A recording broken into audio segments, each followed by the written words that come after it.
Hello friends, I welcome you all to another edition of Daily News Analysis. So in this exciting edition, we are going to discuss some very important articles. The first one being Indian Navy's largest ever shipbuilding program, important analysis from the perspective of GS3 defense.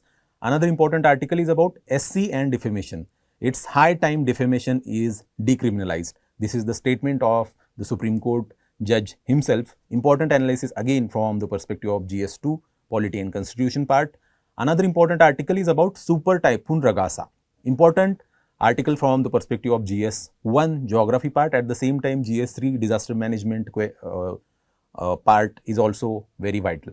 Another important article from the perspective of say GS3 environment is recently released CPCB report on river pollution. Another important analysis from say perspective of, as I said, environment.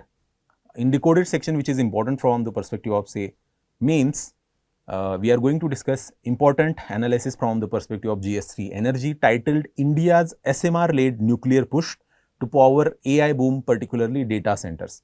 Again, very important, very vital analysis of how India is going to use particularly the SMR, small modular reactors for its AI boom.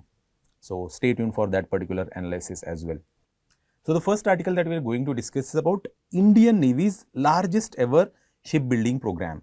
So 54 vessels are being built for the Navy, 10 to join fleet this year. That's the headline of the article. As I said, very important analysis from the perspective of GS3 defense. India's Atmanirbharta push in defense in particular, important theme from the perspective of say UPSC exams, whether in prelims as well as mains. So essentially, as I said, the Indian Navy is undertaking its largest ever shipbuilding program with 54 vessels currently under various stages of construction in Indian shipyards. This is huge. As I said, it is the success of India's Atmanirbharta push.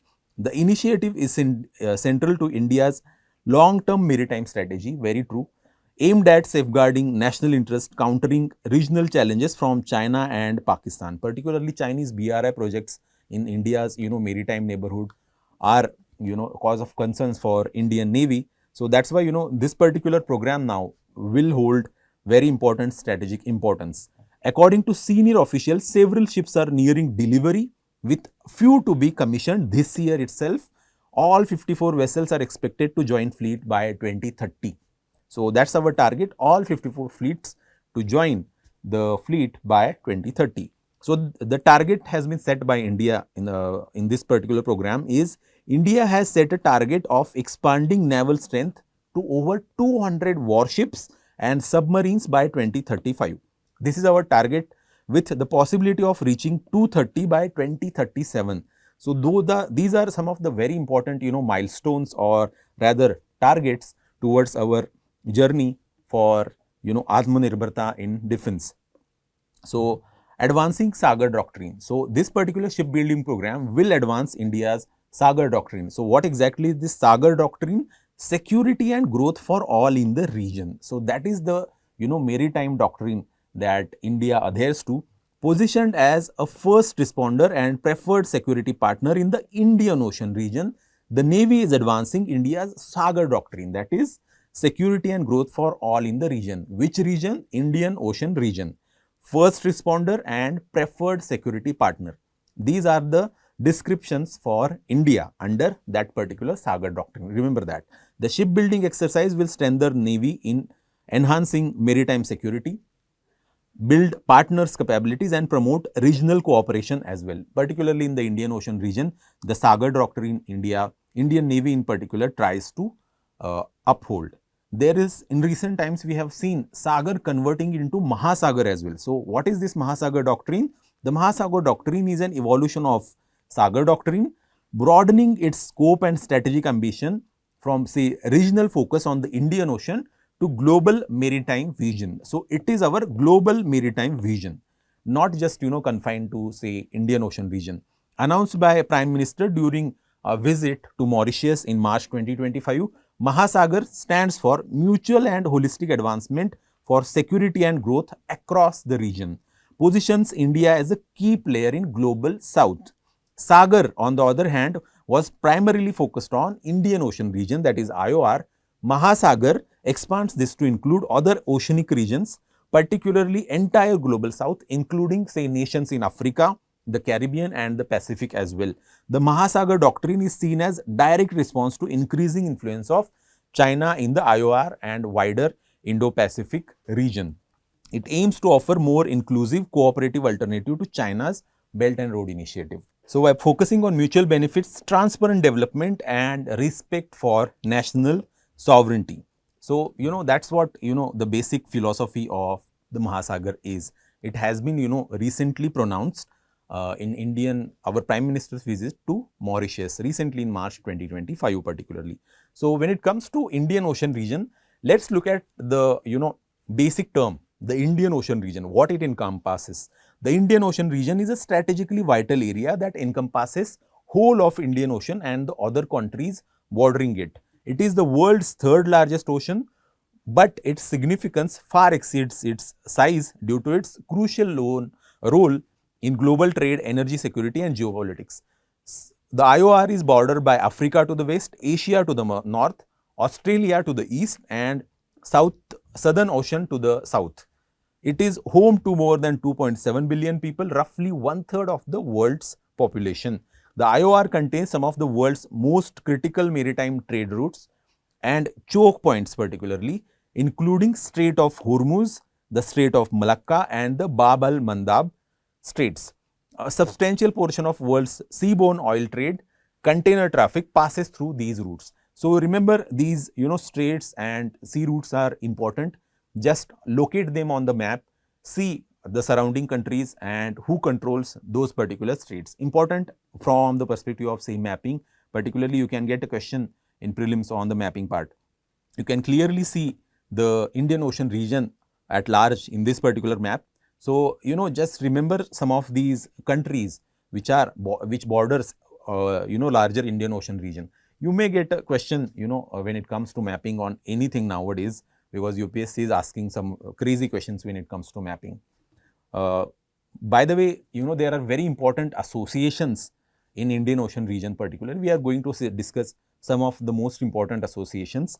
Particularly the first important association which is often in news is Indian Ocean Rim Association, IORA. It is intergovernmental organization which was established in 1997.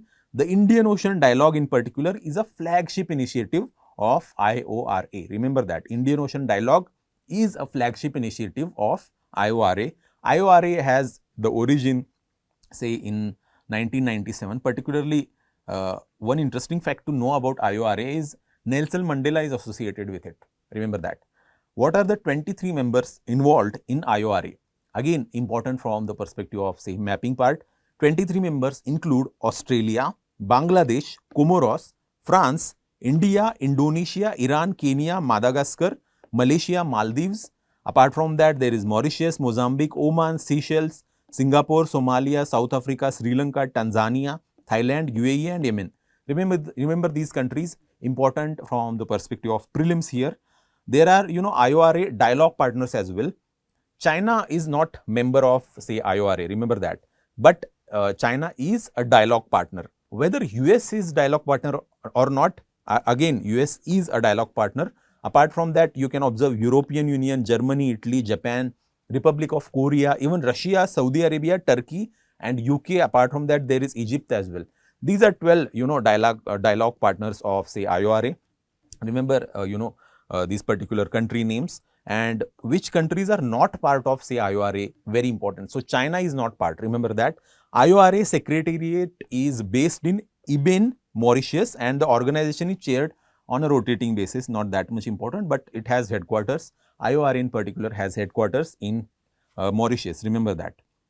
Another important or association or organization often in news when it comes to Indian Ocean region is Indian Ocean Naval Symposium. So, it is a voluntary initiative that seeks to increase maritime cooperation among navies of the littoral states of Indian Ocean region, providing an open and inclusive forum for discussion of regionally relevant maritime issues. So, from the perspective of say Indian Navy, this particular IONS is important. This is a naval symposium involving voluntary organization of say littoral states surrounding the Indian Ocean region. What are the member states? Australia, Bangladesh, France, India, Indonesia, Iran, Kenya, Malaysia, Maldives, Mauritius, Mozambique, Myanmar, Oman, Pakistan, Qatar, Saudi Arabia, Seychelles, Singapore, South Africa, Sri Lanka, Tanzania, Thailand, Timor-Leste, United Arab Emirates, UAE, and UK also. Remember that.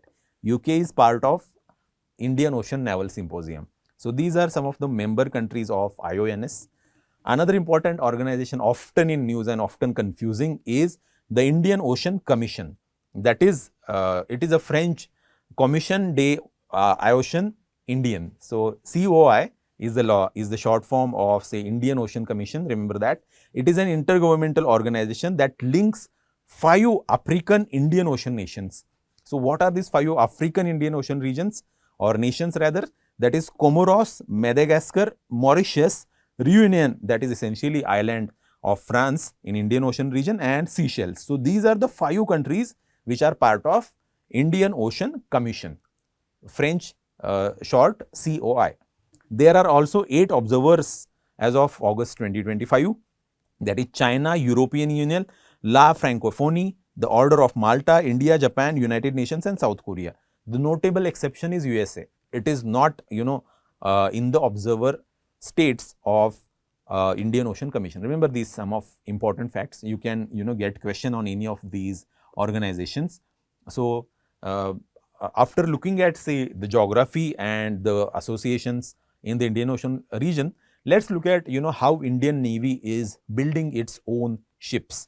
So, the Indian government's Atmanirbhar Bharat initiative is driving significant push for self-reliance in defense manufacturing. Very true, with a strong emphasis on indigenous shipbuilding. So, that's what, we are trying to achieve here.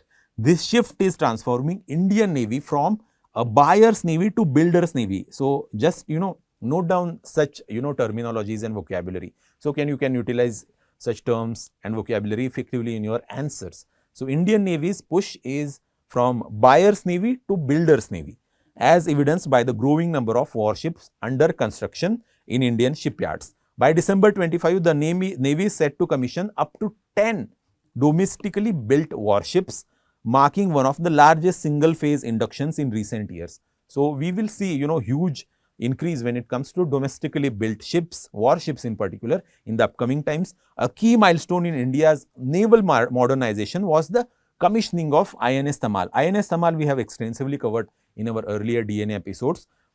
On July 1, a Russian-built multi-role frigate, which also marks the end of major warship construction abroad.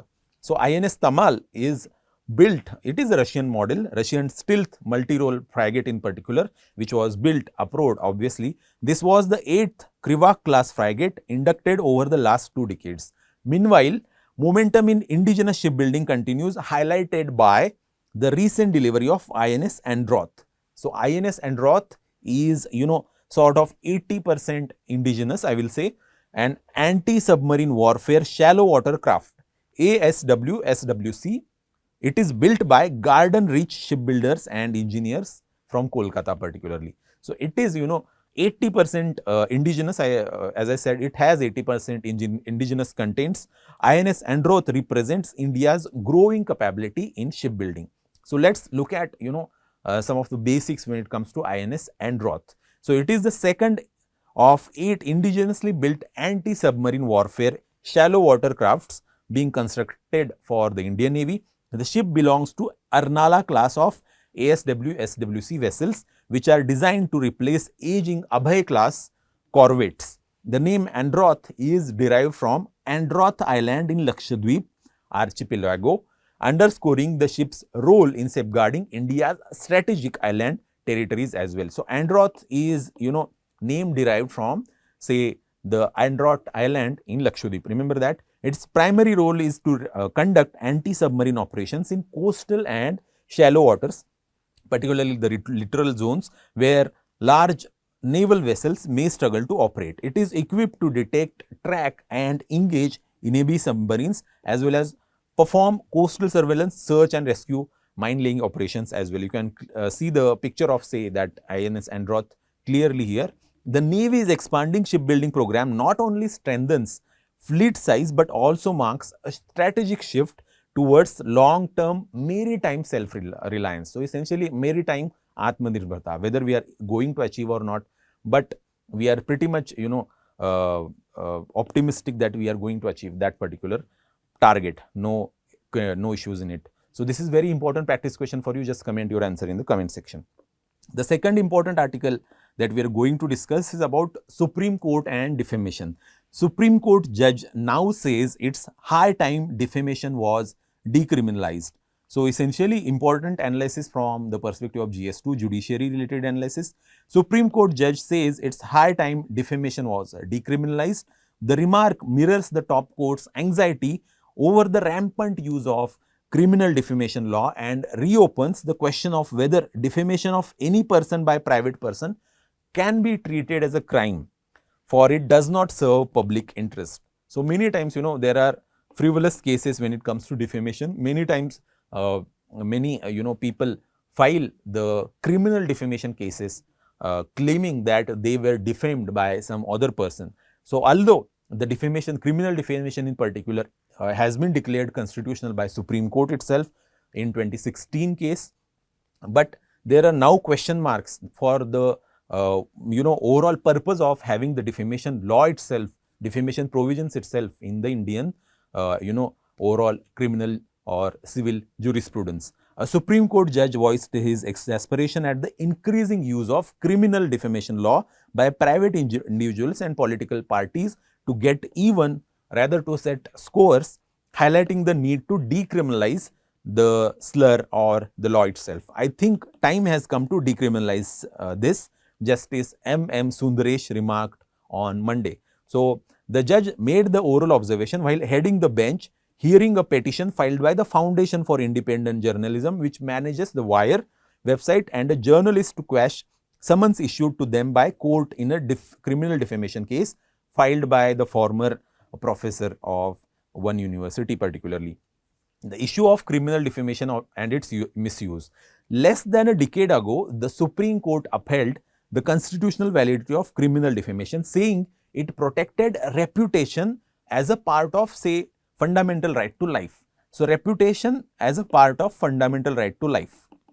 So, this is what the Supreme Court says when it upheld the constitutional validity of the criminal defamation laws in the country. The top court in Subramanian Swamy versus Union of India in 2016 had concluded that criminal defamation law was a reasonable restriction to the right to free speech and expression enshrined in Article 19(1)(a) of the Constitution. So, it is sort of a reasonable restriction on the free speech, say, provisions of the Article 19(1)(a) of the Constitution. Justice Sundaresh's single remark on Monday, mirroring the court's anxiety over the ramped up use of the criminal defamation law, reopens the question raised in the Subramanian Swamy case as to whether defamation of any person by a private person can be treated as a crime, for it does not have or serve any public interest. So, if it does not serve, if it is a private matter, if it does not serve any public interest, can we call it, can we designate it as a crime in the first place, or whether, it can be claimed as just a civil offense because it does not serve any public purpose. Senior advocate representing the petitioners highlighted how, earlier also the leader of opposition and all those things, no need to actually go into the politics of it. The case file here, as I clearly said, in 2016 in Subramanian Swamy case, the Supreme Court upheld the criminal defamation laws in the country, saying they are reasonable restrictions on the right to free speech. Although, right to reputation is a part of, say, right to life under Article 21, which, criminal defamation rather tries to protect in the first place. So, the court has now tagged the petitions filed by the foundation with, the leader of opposition's petitions now, and the proceedings will go on in the lower court and stayed the proceedings in the lower court. So, over recent months, the Supreme Court has stayed multiple summons in criminal defamation cases as well, often noting that courts should not be used to settle political scores and advising parties to avoid being overly sensitive. Justice Sundaresh's recent remarks echoes similar sentiments from other benches as well. In notable March 2025 judgment itself, particularly related to Imran Pratapgadi, the Supreme Court emphasized that claims of criminal defamation must be assessed from the viewpoint of reasonable, strong-minded and courageous individuals, not overly sensitive or easily offended ones. So, anyone can, claim they have been criminally defamed, if say the person is short tempered or get offended easily, they can file, the suit in the courts claiming the criminal defamation. But the court has actually now clarified that the viewpoint of reasonably strong-minded and courageous individuals will matter the most, not overly sensitive or easily offended ones. Remember this particular wording here, very important. So, what exactly is the legal framework when it comes to criminal defamation? The core of India's criminal defamation law has been defined under the Indian Penal Code earlier, which is now being replaced by, say, Bharatiya Nyaya Sanhita, BNS particularly. So, there are IPC section 499 earlier, it is now BNS section 356. This section defines what constitutes defamation. So, what the section says, it states that anyone who by spoken or written words, signs or visible representations makes or punishes an imputation concerning any person with the intent to harm, or knowing or having reason to believe that such imputation will harm that person's reputation, is said to have committed defamation. So, this is the definition of defamation, which is clearly defined under BNS section 356. Earlier there was IPC section 500 as well, it is now BNS section 356. Again, this section prescribes the punishment for the offence. It stipulates that whoever defames another can be punished with simple imprisonment for a term which may extend to 2 years, or with a fine, or with both. The new BNS also introduces the possibility of community service as a form of punishment as well. So, this is something new the BNS has tried to implore when it comes to defamation part. So, exceptions to defamation have also been there. So, there are 10 exceptions earlier, in IPC section, and which is essentially equivalent in BNS now. So, there is truth for public good, public conduct of public servants, merits of public question, merits of a court case, public performance and work. So, there are exceptions to defamation. These are some of the exceptions, just go through them briefly. So, what exactly is the civil and criminal defamation? There are, 2 ways you can file the claim under the defamation. So, there is criminal, there is civil. So, criminal defamation, this is a penal offence governed by a statute.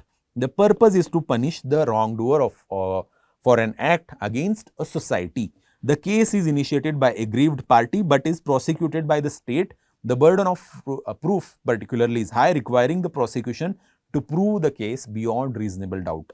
So, obviously, the criminal defamation to be proved, the burden of proof is particularly high. When it comes to civil defamation, this is a tort, that is civil wrong. So, civil defamation is a tort, remember that, very important, it is a civil wrong. The purpose is to compensate the victim for the harm caused to their reputation. So, you must have seen, civil defamation of, say, crores of rupees being filed in the courts. The aggrieved party directly files a suit seeking monetary damages. The burden of proof is lower, requiring a balance of probabilities. So, civil defamation in particular is a tort, a civil wrong. So, there are no obviously criminal liabilities in civil defamation. Generally, constitutional validity, as I earlier said, Supreme Court has already upheld the constitutional validity of criminal defamation in Subramanian Swamy versus Union of India case in 2016, saying that the right to reputation is an integral part of fundamental right to life under Article 21, that the criminal defamation law serves as a reasonable restriction on the right to free speech under 19(2) as well. So, just go through just remember the constitutional validity of the law, criminal defamation itself. You can just comment your answer in the comment section for this particular very important question right here. So, another important article that we are going to discuss about Super Typhoon Ragasa. So, the article is from the science page, but many times you must have already seen the news about this particular super typhoon. So, this is one of the largest ever typhoons to hit Philippines, and now it is going towards China as well. So, essentially this season particularly, this is the largest ever sort of a typhoon in that particular region. So China is now evacuating the people from the, say, the path of super typhoon Ragasa. So the Chinese city of Shenzhen began preparing to evacuate people. On Monday, super typhoon Ragasa continued on a collision course with southern China. The typhoon made landfall on the Philippines, Calayan Island. Remember that places in news always important. Prelims में question आएगा ही इस पे. So you must know some of these, island names. Calayan Island, Philippines. Remember that. Part of the sparsely populated Babuyan chain at 3 p.m. according to Philippines Weather Service. So Babuyan chain is also part of Philippines. So Babuyan chain and Calayan Island, part of Philippines. Remember that. Some cities in China have announced closure of schools as well. So there are, sort of the preparation towards typhoon when it comes to the disaster management part. Super typhoon Ragasa, which sustained winds near the center of about 230 kph. So 230 kilometers per hour. So the speed is huge. Even from the satellite images of the super typhoon Ragasa are huge. Generally, it shows the fierce nature of that particular typhoon itself. That can be clearly visible from the space. You can clearly see the pictures on the Google. According to Hong Kong's observatory, it is expected to move west-northwest at about 22 kph across northern part of South China Sea and edge closer to the coast of, say, Guangdong province, the southern Chinese economic powerhouse. As per the report, the Philippines is the first major landmass particularly facing the Pacific cyclone belt, and the archipelago is hit by an average of 20 storms and typhoons each year, putting millions of people in disaster-prone areas in a state of constant poverty. So generally, the Philippines in particular is prone to cyclones. So the scientists warn that the storms are becoming more powerful as the world warms due to effects of obviously human-driven climate change. So what exactly is this super typhoon? A super typhoon is a very violent storm. It is a tropical cyclone essentially, equivalent to category 5 hurricane. So remember that it is equivalent to category 5 hurricane, packing winds of 253 km per hour, that is approximately 157 miles per hour.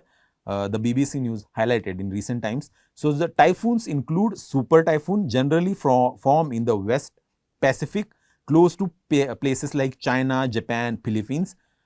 Super typhoon Ragasa, regarded as the strongest storm of the year, is currently making its way towards Hong Kong and is likely to impact millions in China. Super typhoon Ragasa was named by Japanese Meteorological Association or agency as an international name, which is a Filipino word meaning sudden quickening movement. So you already be knowing, naming of the cyclones. So this particular cyclone Ragasa, the name is given by Japan's meteorological agency, and it is a Filipino word, obviously, sudden quickening movement. Ragasa, sudden quickening movement. It will likely remain in the South China Sea at least into Wednesday while passing south of West Taiwan and Hong Kong before landfall on the mainland China. So super typhoon is essentially a tropical cyclone with huge, wind speed at the level of, say, 253 km per hour, and it is equivalent to sometimes, category 5 hurricanes. So tropical cyclones overall are known as hurricanes in the Atlantic and Northeast Pacific. Remember, the names of the cyclone. So hurricane in the Atlantic and Northeast Pacific. You can clearly see where it is called hurricane on the map here. Generally typhoons in the Northwest Pacific and cyclones in the Indian and South Pacific Ocean. So in South Pacific Ocean, it is the name itself is cyclone. In typhoon in Northwest Pacific, it is called typhoon, like the current typhoon, super typhoon Ragasa in particular. Generally Japan, China and Philippines call the hurricanes or cyclones typhoons in that particular region, Northwest Pacific region. They are called Willy Willies in Western Australia. Remember the name Willy Willies in Western Australia. Despite the different names, these are all same type of weather phenomena, that is a powerful rotating storm that forms over warm tropical or subtropical waters. You can clearly see this map here, very good map by the way. Just remember the match the pair types, you can definitely get a question on say names of the cyclone in that particular region. So, how to measure cyclone's intensity? Obviously, what exactly is the meaning of say category 5 hurricane? So, cyclone categories vary by region, that is true. So, there is first and foremost Saffir-Simpson scale of United States. There are 5 categories under this particular scale. It is used for hurricanes in the Atlantic and Northeast Pacific basins and is based on cyclone's maximum sustained wind. So, maximum sustained wind speed, on that basis Saffir-Simpson scale divides hurricanes particularly in the Atlantic and say Northeast Pacific basins and oceans. There is first and foremost, there are 5 categories overall. Category 1 hurricane, that is approximately 119 to 153 km per hour. Category 2, 154 to 177 km per hour. Category 3, in particular 178 to 208 km per hour, major hurricane. At that point of time, it is called a major hurricane. There is category 4, essentially 209 to 251 km per hour, wind speed in particular. It is also called a major hurricane. And then there is, category 5, a devastating hurricane, that is greater than 252 km per hour. So, it is also a major hurricane. So, it is Saffir-Simpson scale which is particularly used in United States. Remember that. Remember the scale, Saffir-Simpson scale associated with category of say measuring the hurricanes. So, essentially intensity of say hurricanes is measured through Saffir-Simpson scale in United States. So, IMD scale is also there, Indian Meteorological Department. The IMD uses a different scale for cyclones in the North Indian Ocean basin, which includes India, with designation based on sustained winds. Again, there is a tropical depression less than 63 km per hour, then tropical storm 63 to 117 km per hour wind speeds, severe cyclonic storm 89 to 117 km per hour, very severe cyclonic storm 118 to 165 km per hour, extremely severe storms, that is around 166 to 220 km per hour, and then there is super cyclone, that is greater than 2 to 1 km per hour. So, essentially super cyclone, and you can look at say category 5 hurricane. Category 5 hurricane in particular, greater than 252 km per hour wind speed, super cyclone particularly 221 km per hour wind speed. So, there is knot, you must have seen knot, the term knot here. 1 knot is equal to 1.85 km per hour. So, that is terminology as well used particularly in maritime domains for the wind speeds. So, just remember the this is very interesting by the way ki it is sort of a part of say general knowledge to you. So, just remember that 1 knot is 1.85 km per hour. So, whenever you come across this particular term, you can, the conversation factor becomes important, so that you can gauge or grasp the overall say wind speed on the oceans. How did the super typhoon impact Philippines? Obviously, it is locally referred as Nando. It is locally called as a Nando. That super cyclone Ragasa is locally called as Nando. The super typhoon in Philippines led to the evacuation of thousands from the northern villages. Particularly, the Philippine president suspended government work and classes. So, northern Luzon region, again part of Philippines, remember that, places in news. Electricity too was knocked out on Calayan Island, as I earlier said. That island is also from the Philippines. Domestic flights were disturbed and suspended as well. So, it has tremendous impact on say the economy and daily life of Filipinos. So, let us look at the cyclones and the basics. See, I am not going to go into the formation of cyclones. You must have studied that in your geography class in particularly. But there are certain, when it comes to development of say tropical cyclones, it has been generally divided into 3 stages. I have taken this data or this information from the NDMA website itself. You can clearly find this particular information on that particular website. Very good website by the way, NDMA's website. You can go through from the perspective of say disaster management part, particularly in GS. So, there is first and foremost formation and initial development stage, and then there is mature tropical cyclones. By the way, the conditions are important here for the development of say tropical cyclones. So, the first and foremost, a warm sea is needed, obviously a temperature in excess of 26 degrees Celsius to a depth of say 60 meter, with abundant and turbulent transfer of water vapor to the overlying atmosphere by evaporation. Atmospheric instability encouraging the formation of massive vertical cumulus clouds due to convection with condensation of rising air above ocean surface. So, these are some of the favorable conditions for say the development of tropical cyclones. So, just remember those. Again, mature stage of tropical cyclones in which there is I is generated. Remember, the I generation part, it is at mature stage of tropical cyclone formation. Generally, the eye of the storm has three basic shapes. There is circular shape, there is concentric, and then there is elliptical. I can have say all these shapes. Most of the time, these super typhoons or hurricanes, I always has the circular shape. The main physical feature of the mature tropical cyclone in the Indian Ocean is a concentric pattern of highly turbulent giant cumulus thundercloud bands. So, then there is modification and decay after it lands. Tropical cyclone begins to weaken in terms of its central low pressure internal warmth and extremely high speed as soon as the source of warm moist air begins to ebb or is abruptly cut off, that is landing. This happens after its landing, or when it passes over the cold waters. The weakening of cyclone does not mean the danger to life and property is over. So, there is some sort of wind speeds that are associated with cyclones that just sustains, but essentially it decays and dissipates after say the landfall or landing. So, when it comes to India, this particular data is important. You can get a question directly when it comes to number of say cyclones or whether they are increasing due to climate change or not. UPSC has already asked the question on that particular part in mains in recent times. So, the Indian subcontinent with extensive coastline of almost 8,000 km is highly vulnerable to tropical cyclones, experiencing nearly 10% of world's cyclonic activity.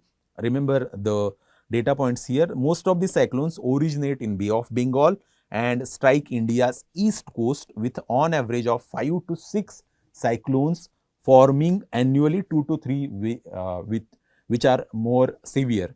Between 1891 and 1990, this is the data available by the way, the east coast experienced almost 262 cyclones, 92 of which are severe, while the west coast saw only 33. So, the data indicates some sort of normal times from say 1891 to 1990.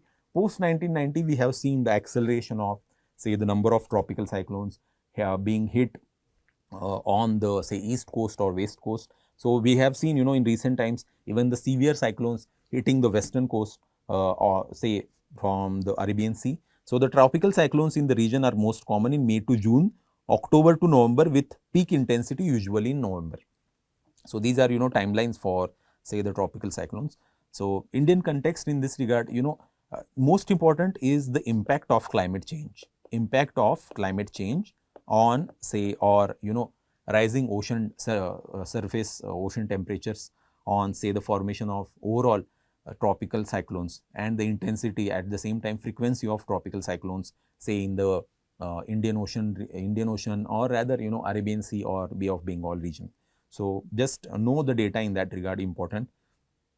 So, most of the time the damage is also done through storm surges.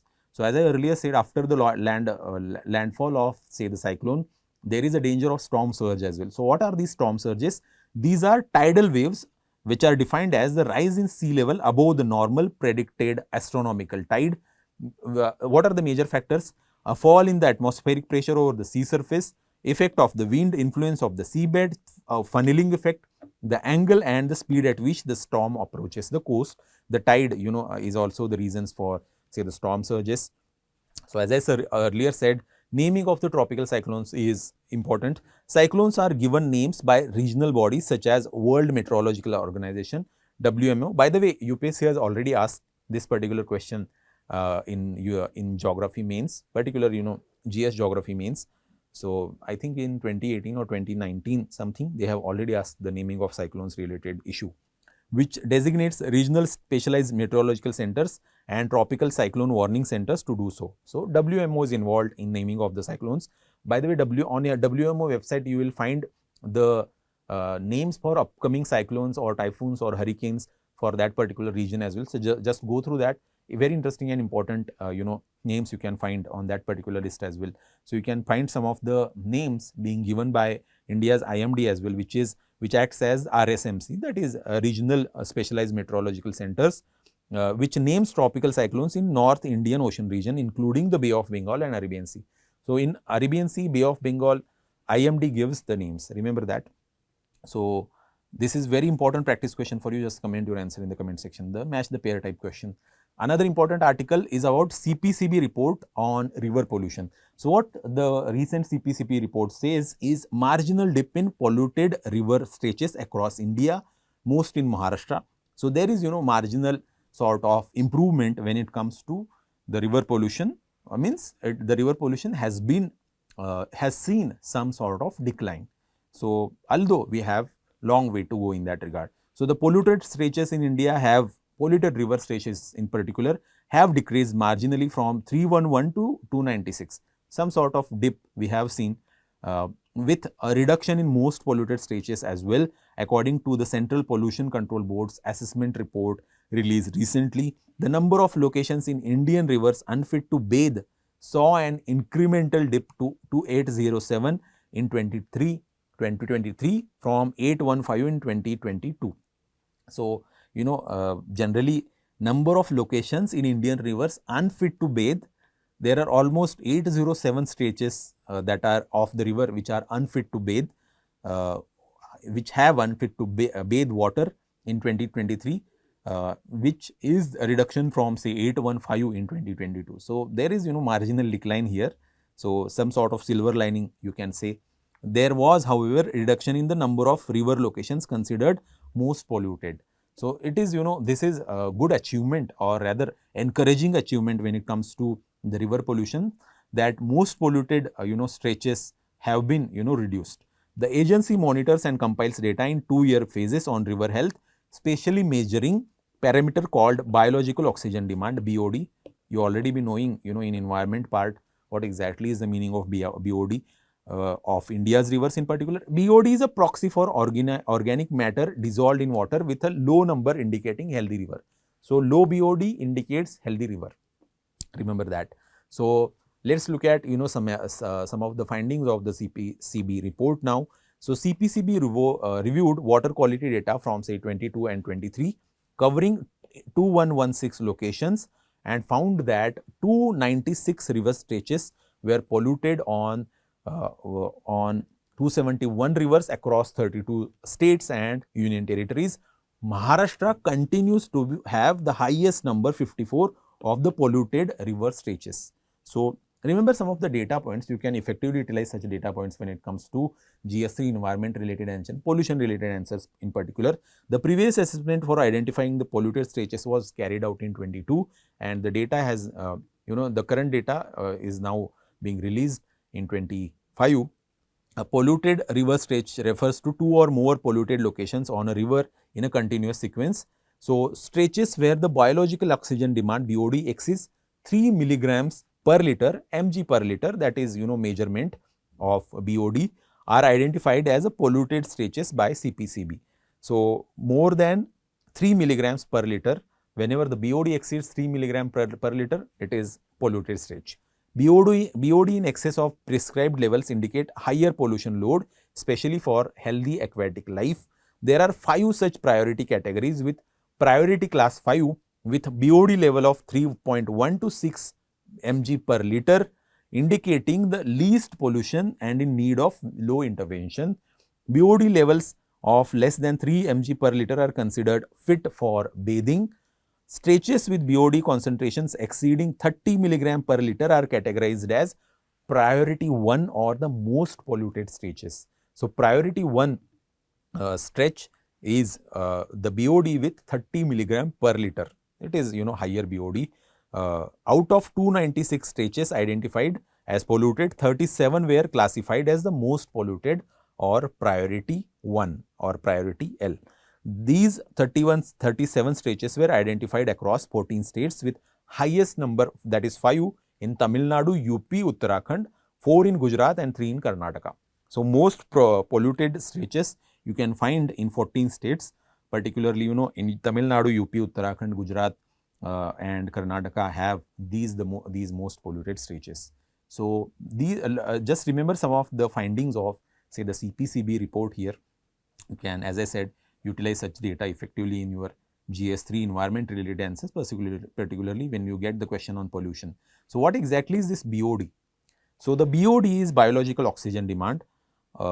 Particularly, it is the amount of oxygen required by aerobic microorganisms to break down organic matter present in given water sample over a specific time period, usually 5 days at 20 degrees Celsius. So this is very specific definition of BOD. Remember that it is the amount of oxygen required by aerobic microorganisms to break down organic matter present in a given water sample over a specific time period.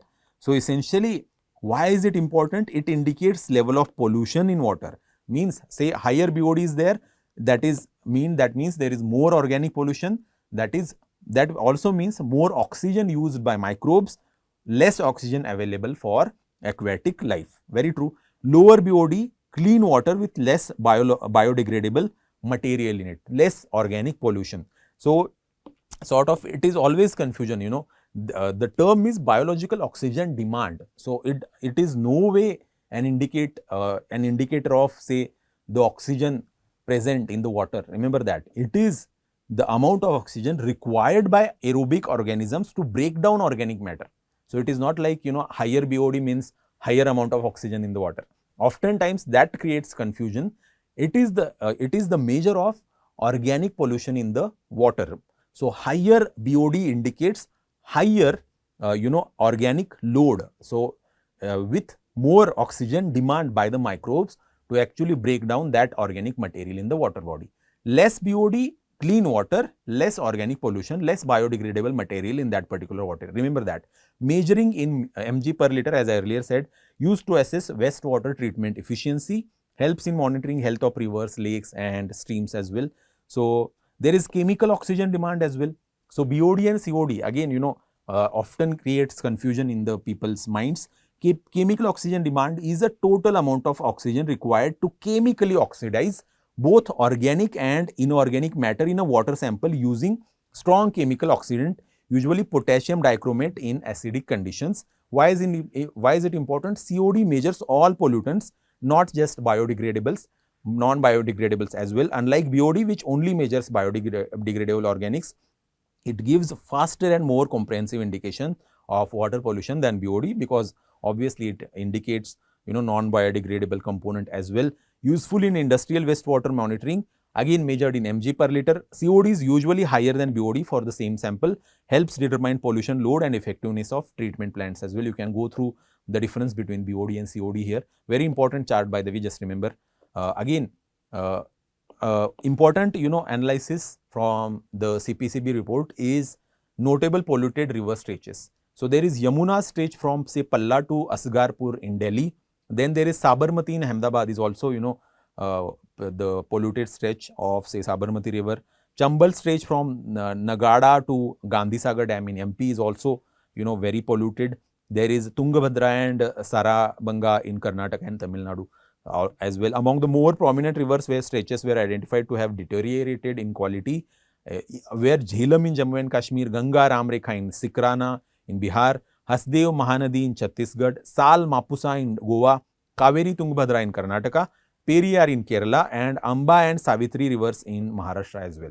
So river names again, from the perspective of geography, again important from the perspective of, say, geography, rivers in news oftentimes, the origins and all those where they flow through, important. Reviving rivers, in 2018 particularly, there is NGT's judgment in that regard. So NGT order of 2018, it states that states must be made responsible.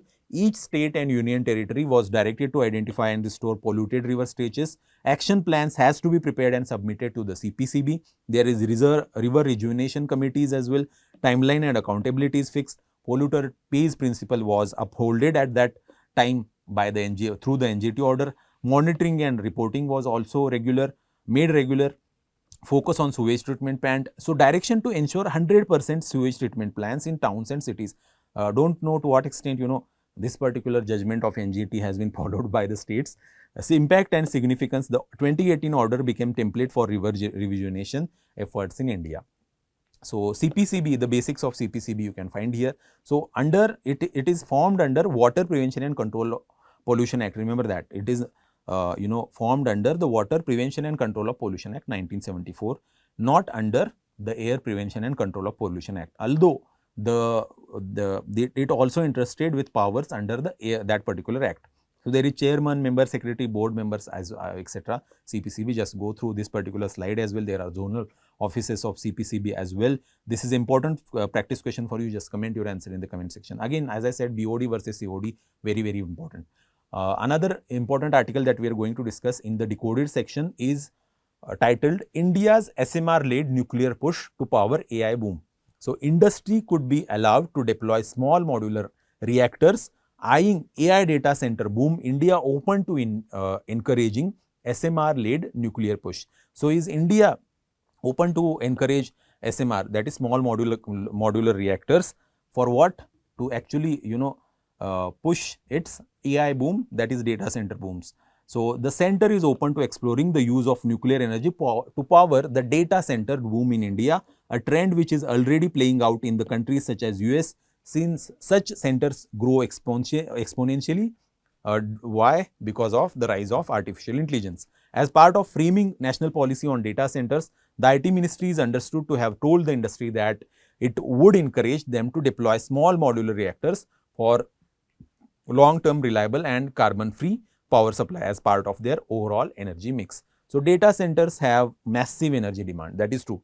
So as per the International Energy Agency, remember these data points, the consumption of say electricity, the consumption of power by data centers, again important data. Data center power usage could double by 2026, making the challenge for companies to become net zero or carbon negative by 2030. So many companies have claimed to become net zero or carbon negative by 2030.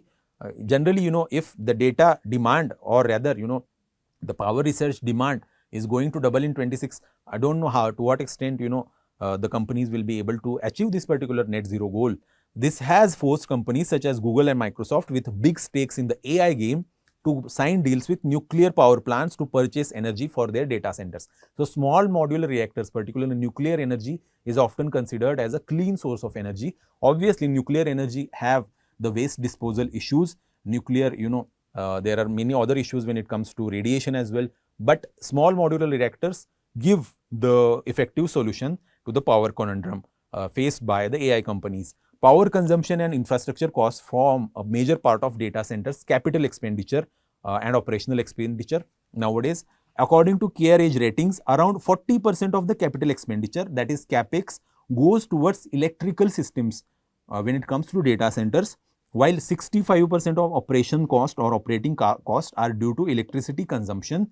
Setting up 1 megawatt of data center capacity in India costs between 60 to 70 crore. So if you want to set up 1 megawatt data center in India, it costs 60 to 70 crores.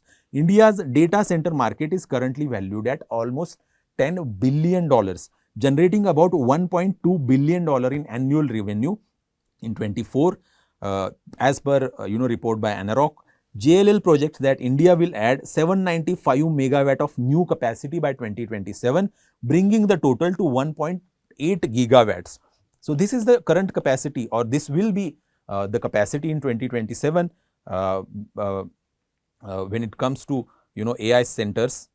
This growth has sparked discussions within the government about whether data centers, given their high energy demand and capital intensive nature but low employment generating nature, should receive policy incentives or not.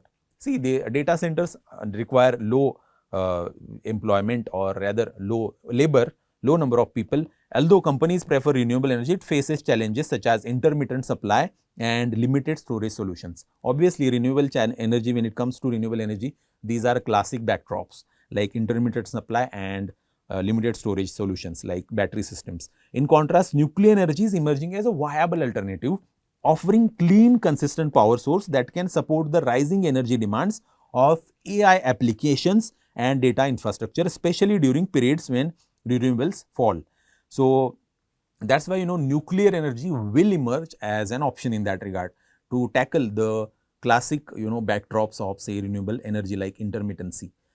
So in that regard, SMRs are emerging as a solution. So what exactly are SMRs? These are small modular reactors. So small reactors with capacity of 30 megawatt electricity to 300 megawatt electricity per unit are increasingly seen as important for nuclear energy to remain a commercially competitive option in the future, especially in the wake of surging demand from the technology companies, given the massive incremental electricity requirement coming from AI machines, machine learning applications and data centers in particular. As of now, 2 SMR projects have reached the operational stage globally. So this particular point here is important. So when it comes to operational, whether any SMR projects are operational currently, one is SMR named Academic Lomonosov floating power unit in Russia that has 2 modules of 35 megawatt electricity, which started commercial operations in May 2020. So, generally Russia has taken the lead in that regard. The other is demonstration SMR project called HTRPM in China that was grid connected in December 21 and is reported to have started commercial operation in December 2023. So, Russia and China are emerging as a leader when it comes to operationalizing SMRs. Although India hasn't, means it is not like India hasn't done anything. India has pushed its own SMR projects, although they are not operational yet, but we are going to see the India's footprints in the upcoming times when it comes to SMRs. But when it comes to SMRs, what are some of its key characteristics? Obviously, smaller size. SMRs have significantly smaller physical footprint and lower power capacity, up to 300 megawatt electrical, generally compared to traditional large nuclear power plants. Obviously, modularity, a key feature is their modular design, allowing them to be manufactured in factories and then transported to the site for assembly. So, scalability is also easy. They can be deployed as a single or multi-module plants. Versatile application beyond electricity generations. SMR can supply process heat for industrial use, support desalination and more. Advantages: factory production is possible. Factory assembly maximizes quality control and reduces construction time and cost. Then there are safety features. Many SMRs incorporate advanced safety features including passive systems and that rely on natural forces like gravity rather than active components to prevent accidents. There is slight flexibility as well. There is economic benefits when it comes to SMRs because of their, say, reduced capital investment and greater economy through serial construction. So, India's push to SMR. So, India is actively working to enter the small modular reactor manufacturing value chain, aligning with its clean energy goals, aiming to promote SMRs as a part of technology-driven foreign policy strategy. A key step involving amending the Civil Nuclear Liability Act, Civil Liability for Nuclear Damage Act of 2010, which currently holds suppliers liable for damages through operators' right of recourse. This provision has deterred major foreign vendors like Westinghouse Electric, US and Framatome of France from participating in India's nuclear projects. So, generally Nuclear Damage Act of 2010 prevents many foreign companies from investing in Indian nuclear energy project. Because why? Because there is supplier liability clause in that particular act. Another planned amendment seeks to allow private sector participation in nuclear power plant operations for the first time, potentially opening the door for foreign companies to take minority stakes in upcoming projects as well. Generally, this nuclear sector, atomic sector in India particularly is closed for FDI, but there are plans for allowing private sector participation. So, in upcoming times we can see the participation from foreign companies when it comes to minority stakes in nuclear sector. Historically, nuclear energy has been one of India's most restricted sectors, as I said. So, but reform push to unlock the commercial potential of, say, Indo-US civil nuclear deal signed nearly 2 decades ago cannot be wished away with rather. The New Delhi aims to integrate these reforms into a broader trade and investment outreach with US, possibly culminating in a comprehensive trade pact as well. So, the Indian government has formally committed to passing both amendments, including an explicit assurance in the recent union budget. However, at least one of the bills may face challenging legislative path ahead. India is actively developing its own SMRs with plans to build and operate 5 indigenously developed SMRs by 2033 using budget allocation of, say, 20,000 crore has been there. The nation aims to leverage SMRs to decarbonize this energy sector, provide power to remote areas and support heavy industries and produce hydrogen as well. So, it will push India's green hydrogen production. India is also encouraging private sector participation with shift towards public-private partnerships models as well. So, as I earlier said, there are move towards amending those nuclear damage acts. So, small modular reactors up to 300 megawatt electricity. Micro reactors are also there, you can see up to 10 megawatt electricity, and there is large and conventional reactors more than 700 plus megawatt electricity. So, in conclusion, we can say nuclear energy offers a solution to support AI application with a clean round the clock power source that can tide over the limitations of renewable energy. So, very important, nuclear energy can give effective solution when it comes to AI boom and the requirement of say power consumption by the data centers in the upcoming times. So, this is very important practice question for you. So, that is it from my side, and stay tuned for another edition of Daily News Analysis. Thank you.